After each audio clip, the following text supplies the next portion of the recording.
اور اگر ہم ایسی ہوا بھیجیں کہ وہ اس کے سبب کھیتی کو دیکھیں کہ زرد ہو گئی ہے تو اس کے بعد وہ ناشکری کرنے لگ جائیں، تو تم مردوں کو بات نہیں سنا سکتے اور نہ بہروں کو جب وہ پیٹ پھیر کر لوٹ جائیں آواز سنا سکتے ہو، اور نہ اندھوں کو ان کی گمراہی سے نکال کر راہ راست پر لا سکتے ہو۔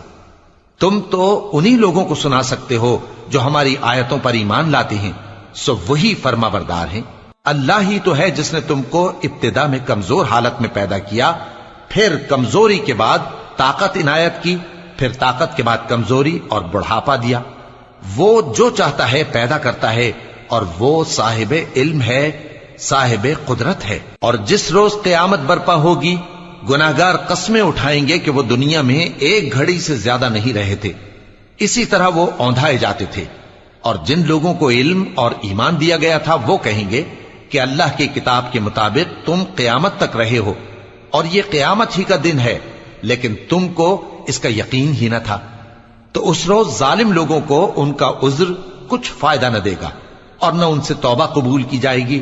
اور ہم نے لوگوں کے سمجھانے کے لیے اس قرآن میں ہر طرح کی مثال بیان کر دی ہے، اور اگر تم ان کے سامنے کوئی نشانی پیش کرو تو یہ کافر کہہ دیں گے کہ تم تو جھوٹے ہو۔